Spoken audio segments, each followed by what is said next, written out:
You pull into the dealership lot, your truck breaks down on a Tuesday morning, and the service advisor looks you dead in the eye and says, "Sorry, we can't get that part for 6 to 8 weeks. 6 to 8 weeks. Your truck is sitting. Your jobs aren't getting done, and every single day that ticks by is money flying straight out of your wallet." Now here's what they don't tell you. The smart truck owners, they already saw this coming, and they did something about it months ago. So let me ask you something right now. Drop it in the comments. Have you ever been stuck waiting on a part for your truck and it cost you more than just time? Because I want to know how bad it got for you. And trust me, by the end of this video, you're going to understand exactly why it happened and how to make sure it never happens again. Because here's the thing. There's a quiet movement happening among experienced truck owners right now, the kind of guys who've been running work trucks and daily drivers for 10, 15, 20 years. They're buying up specific parts and storing them before they ever need them. Not because they're paranoid, not because they're preppers, but because they've done the math. They've been burned before, and they've figured out something that most casual truck owners have absolutely no idea about. And today, I'm going to walk you through every single one of those 5 parts, explain why each one is critical, and show you the real-world cost difference between being prepared and being caught off guard. But before we get into the first part, you need to understand the trap that makes all of this necessary. It's called the zero stock trap, and it's quietly spreading across the automotive supply chain like a slow leak you don't notice until your floor is soaked. Here's how it works. Over the past several years, manufacturers, warehouses, and dealerships have quietly shifted to what's called just-in-time inventory. The idea is simple. Don't stock parts until someone orders them. It saves warehouse space, it cuts overhead costs, and on paper it looks like brilliant logistics. But for you, the truck owner who needs a specific component on a Thursday afternoon, it's a nightmare, and it gets worse. Because it's not just about convenience anymore. The supply chain disruptions that started shaking the world a few years back never fully recovered. Microchip shortages, shipping delays, manufacturing bottlenecks. These things restructured the parts pipeline in ways that the industry is still quietly struggling with. The dirty secret that dealerships and parts suppliers don't advertise? A significant number of common high-demand truck components are sitting at critically low stock levels right now. Not rare specialty parts, common wear items, things your truck is almost certain to need. So, when a part goes zero stock, and your truck is the unlucky one on the lift when that happens, you're entering a world of hurt. Rental trucks, missed contracts, expedited shipping fees that can run hundreds of dollars, labor charges that stack up because the shop can't finish the job and has to prioritize other vehicles while yours waits. I've heard from truck owners who've lost thousands of dollars in revenue on a single breakdown because one critical part had a 3-week lead time. And here's the painful irony. That same part cost less than $100. Let's talk about the first part that smart truck owners are quietly stockpiling, and this one is going to surprise you because it seems almost too simple. Fuel injector O-rings and return line seals.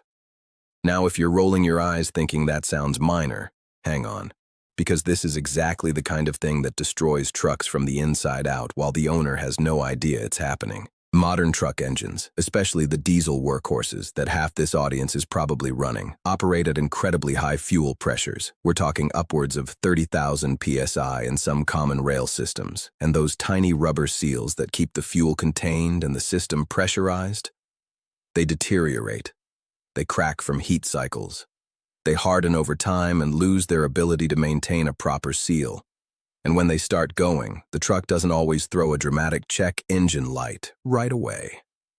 What you get instead is a slow, maddening drivability decline, a hesitation off the line, a little roughness at idle, a slight dip in fuel economy that you chalk up to a bad tank of diesel. Meanwhile, the injector is weeping fuel back into the return line. The combustion event is losing efficiency, and you're gradually burning more fuel, creating more heat, and accelerating wear on components that cost a whole lot more than a seal kit. Here's where the zero stock trap bites hard. Injector seal kits for popular diesel trucks, your Power Strokes, your Duramax engines, your Cummins. These aren't always sitting in massive quantities at your local parts store. When a wave of trucks starts coming in with injector issues, which tends to happen seasonally as temperature swings accelerate seal degradation, the stock depletes fast. The shops that do the most diesel work, they have their own stash. They're not waiting on the warehouse. And here's the scary part. When they run out and have to back order, they're not always going to tell you it's going to be a 3-week wait until your truck is already on the lift. A complete injector seal kit for most popular diesel trucks runs somewhere between $40 and $120 depending on the engine. If you grab a spare kit and store it in your toolbox, you've got next-day repair capability. If you don't, and your truck needs it when stock is thin, you could be looking at a week or more of downtime, plus whatever diagnostic fees, rental costs, and missed work pile up in the meantime. Smart move, small investment, massive peace of mind. Now, the second part on this list is something that affects both diesel and gas truck owners equally, and it's one of the most underestimated failure points on any truck that regularly tows, hauls, or works hard in stop-and-go conditions. We're talking about brake proportioning valves and ABS modulator components. And I want to be very clear here. This isn't just about safety, although obviously that matters enormously. This is about the specific way these components fail and how that failure is almost always catastrophically inconvenient in terms of timing and cost. Here's how this usually plays out. You're running a loaded trailer on a summer afternoon, temperatures are up, you've been on the brakes more than usual descending a long grade, and somewhere in the hydraulic circuit, a seal or a solenoid in your ABS modulator decides it's done. What happens next depends entirely on which component failed. Sometimes the pedal goes soft. Sometimes the ABS activates randomly on dry pavement. Sometimes you get a brake warning light that takes your entire system offline. And, in worst-case scenarios, you lose consistent braking force just when you need it most. But here's what makes this even more frustrating from a practical standpoint. ABS modulator assemblies and proportioning valve components are not universal. They're highly specific to year, make, model, and configuration.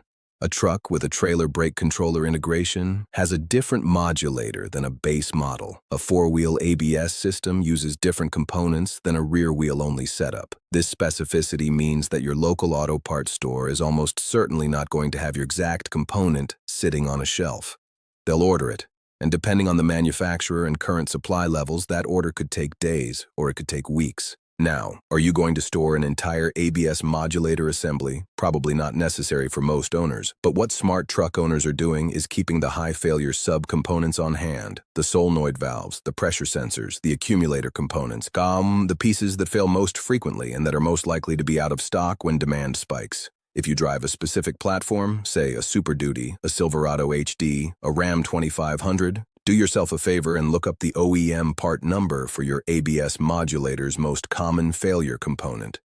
Check its availability right now. If it shows low stock at multiple suppliers, that's your signal. Order a spare, wrap it up, put it on a shelf. The cost is minor.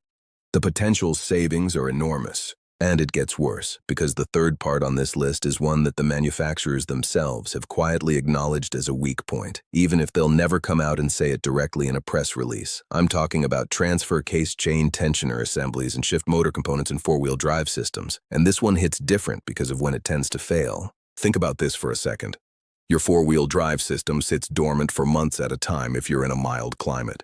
Maybe you engage it a handful of times per year for snow, mud, or a tough job site. And because it's not in constant use, you don't notice the slow degradation happening inside that transfer case. The chain tensioner that keeps the drive chain from slapping and jumping. The small electric motor that actually executes the shift command when you twist that dial or pull that lever. These components age whether you use them or not. The plastic components in the shift motor get brittle. The tensioner spring loses its rate. And then, the one time you actually need 4-wheel drive. The one time the road turns to ice or the job site becomes a mud pit, you go to engage it and nothing happens. Or worse, it engages halfway and then starts making a noise that sounds expensive because it is. Here's the industry secret that'll make your blood pressure tick up a little. Multiple manufacturers have issued technical service bulletins, TSBs, specifically about transfer case shift motor failures on popular truck platforms. These bulletins typically recommend updated replacement parts, sometimes even complete motor assemblies as a solution. But they're not recalls. They're not paid for by the manufacturer unless you happen to catch them under warranty. They're just quiet acknowledgments that a known, failure-prone component exists in your truck. And the parts? They routinely go on backorder because every truck on that platform has the same weak point, and they all tend to fail around the same mileage range. Which means repair shops are fighting over the same limited supply of replacement components simultaneously. I've talked to fleet managers who run large numbers of work trucks. The smart ones, the ones with low downtime and happy drivers, have learned to pull transfer case shift motors off every 3 to 4 years as preventive maintenance and replace them before failure. The cost of a shift motor on most popular platforms runs from around $80 to $200 depending on the application.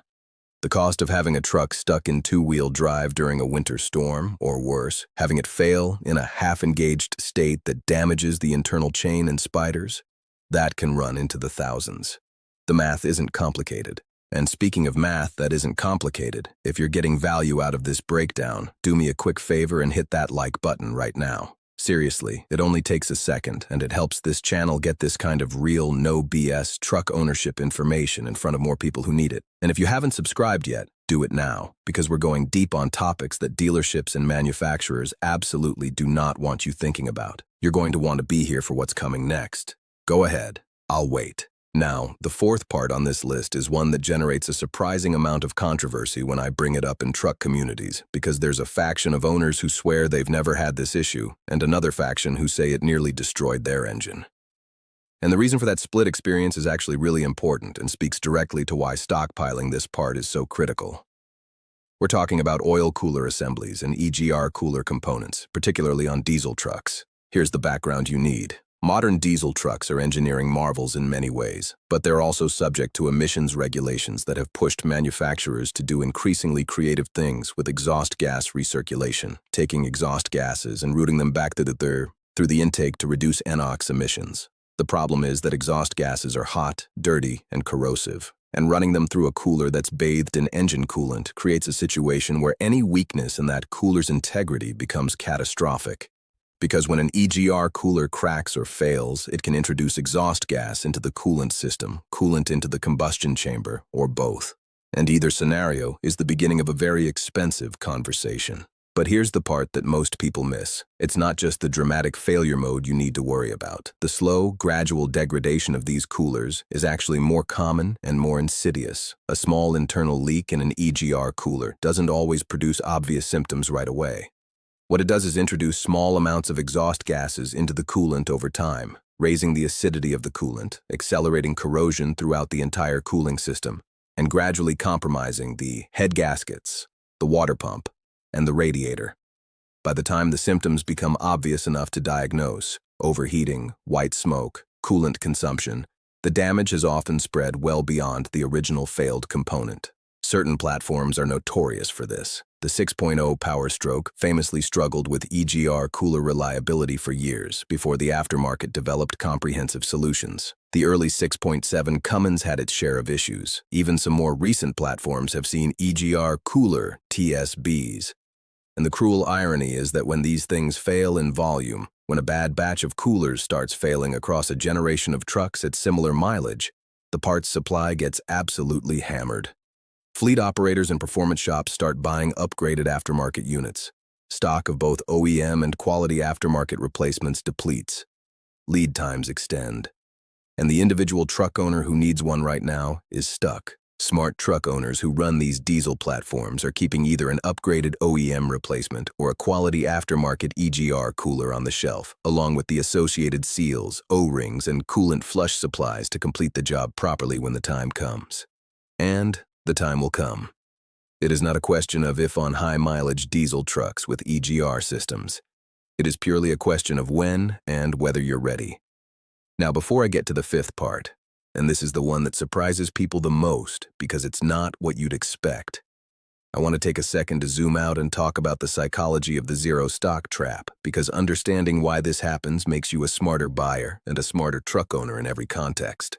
The automotive supply chain is not designed with your individual convenience in mind. It is designed to minimize cost for the organizations that operate it. Manufacturers produce parts in batches. Distributors stock according to historical demand forecasting. Parts stores maintain inventory based on their local sales patterns. And at every level of this chain, the goal is to hold as little inventory as possible while still satisfying most customers most of the time. The key word there is most, not all. And the customers who fall through the gap between most and all are the ones who need a specific part at a moment when demand has temporarily exceeded the supply that the model predicted. What makes this worse right now, specifically, is that the truck market has been unusually volatile. The past several years of economic disruption, inflation, and shifting consumer behavior have pushed more people into keeping their existing trucks longer rather than trading up. The average age of trucks on the road is higher than it's been in decades. That means more trucks are hitting the mileage ranges where wear items fail. And more trucks hitting those mileage ranges at the same time means higher and more unpredictable demand spikes for specific components. The supply chain is reacting, but it's always reacting in arrears. By the time the model notices a spike in demand for a specific part and adjusts production orders, you've already been waiting 3 weeks. This is why the smartest truck owners you know, the ones who always seem to have their trucks running, who never seem to be down for more than a day, tend to have a shelf or a storage bin somewhere with specific parts sitting in it. They're not mechanics by trade, necessarily. They're just people who've done the math and understand that a $100 part bought proactively is worth potentially thousands of dollars in avoided downtime. They've escaped the zero stock trap because they opted out of it in advance. And that brings us to the 5th part, and I genuinely think this one is the most underestimated vulnerability in modern truck ownership. This one touches every platform, gas or diesel, work truck or daily driver. And it's been made significantly worse by the shift toward electronic complexity in modern vehicles. We're talking about wheel speed sensor assemblies and their associated wiring harness components. Stay with me here because this goes deeper than it sounds. Your wheel speed sensors are the foundation of your truck's entire active safety ecosystem. ABS, traction control, stability control, trailer sway mitigation, electronic locking differentials. Every single one of these systems depends on accurate, real-time wheel speed data from sensors at each corner of the truck. If one sensor sends bad data or stops sending data entirely, the entire system defaults to a compromised or disabled state. And because modern trucks are so deeply integrated electronically, a single bad wheel speed sensor can trigger a cascade of warning lights that makes your dashboard look like a pinball machine and sends new truck owners into a panic that results in an emergency dealership visit.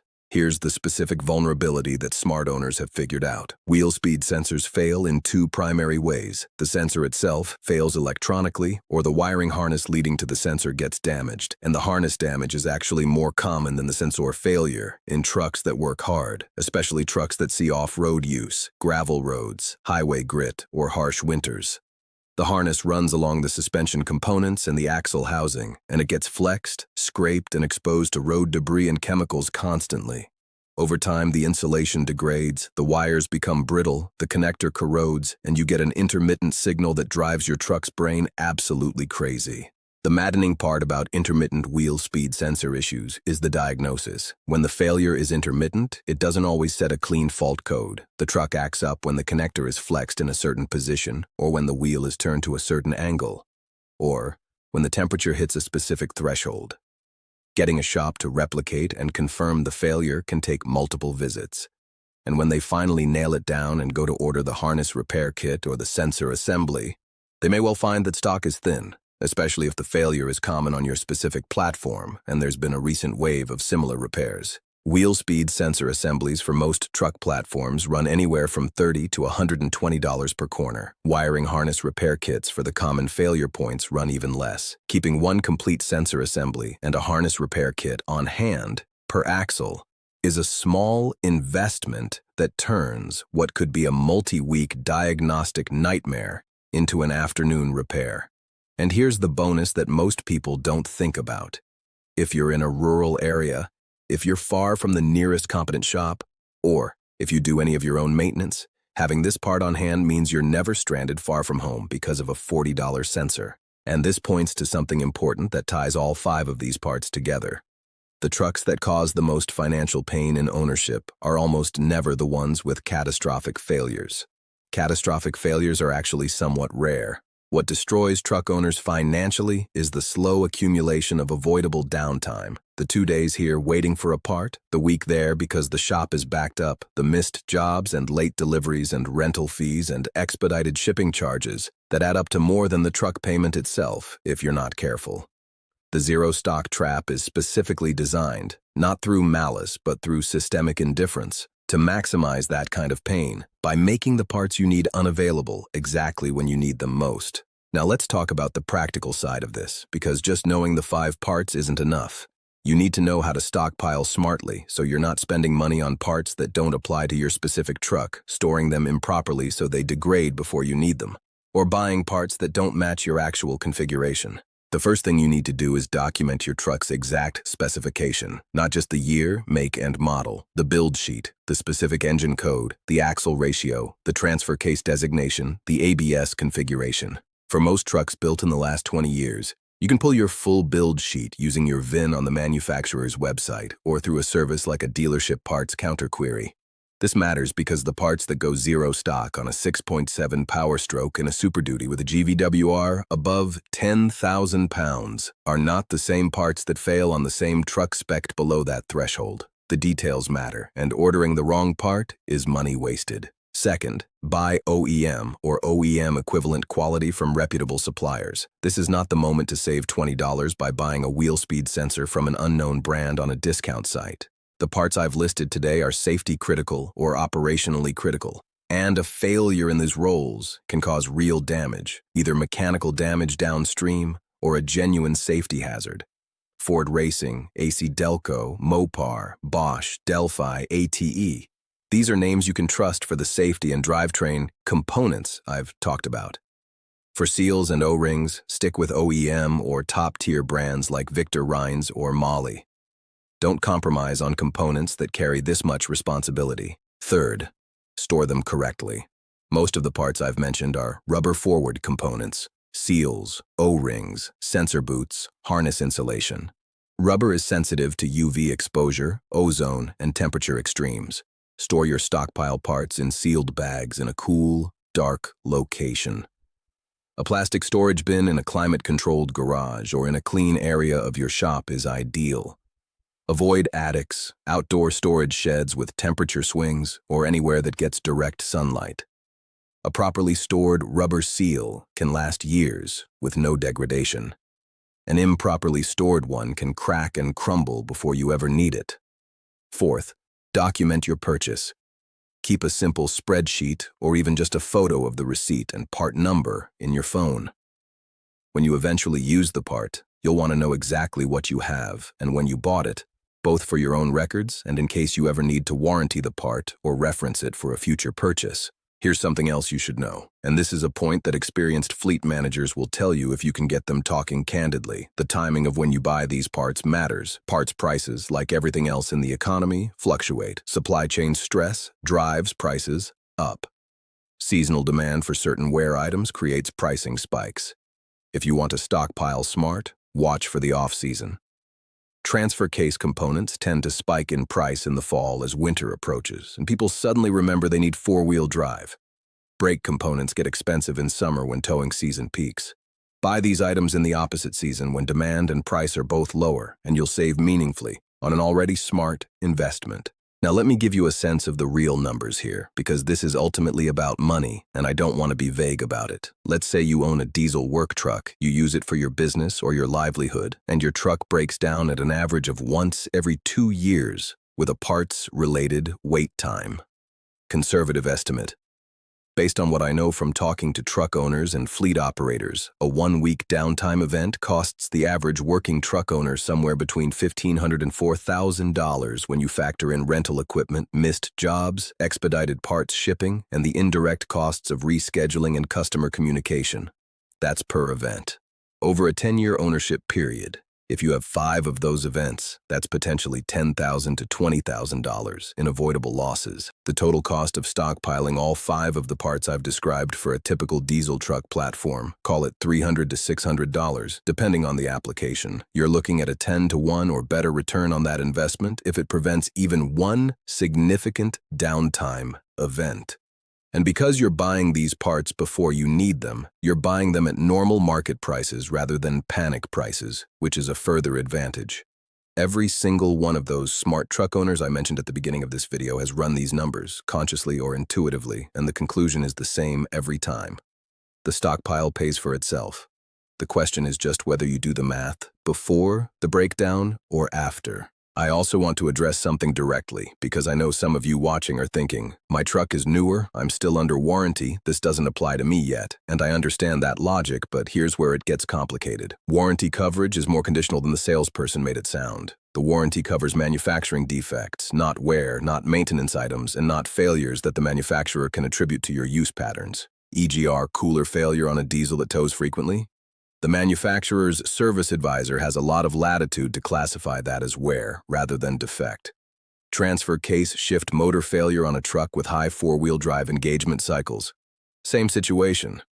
Your warranty is thinner protection than you think, and the part supply constraints I've described affect warranty repairs as well. A dealership waiting on a warranty-covered part is still a truck sitting on the lift, not doing anything for you. And here's something that's going to stick with you. I've spoken to people in the parts distribution business, people who know what's on the shelves and what the lead times actually look like behind the rosy estimates the counter person gives you. And the consistent feedback I get is this: the trucks that are most popular, that sold in the highest volumes, that people love the most, those are actually the ones with the worst parts availability during demand spikes. Because everybody has one. Everybody needs the same parts at the same time. When a million Super Duties are all hitting 150,000 miles and their EGR coolers start cycling through, there is no warehouse big enough to absorb that demand cleanly.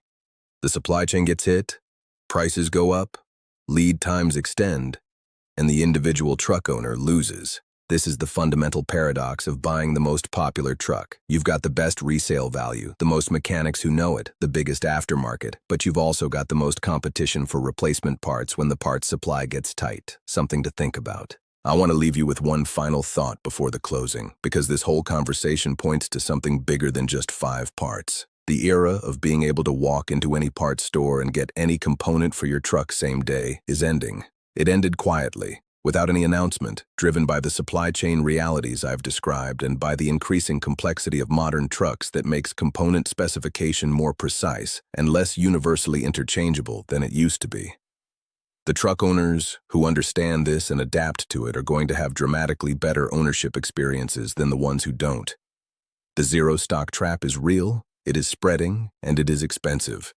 But it is also completely avoidable with some forethought and a modest investment. So here's where we land. Injector seals and return line components, because high-pressure diesel systems eat these quietly, and the failure creep is invisible until it isn't.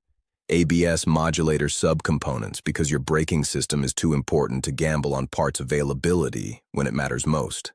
Transfer case shift motors and chain tensioners, because four-wheel drive that fails exactly when you need it is worse than useless.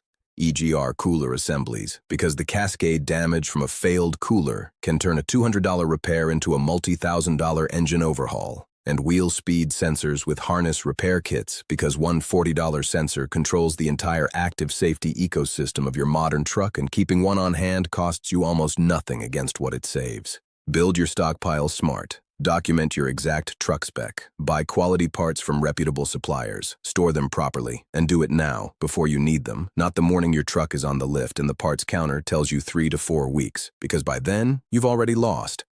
The truck owners who are going to own the next decade of ownership costs are the ones who stopped trusting the system to have what they need when they need it and started building their own small-scale supply chain.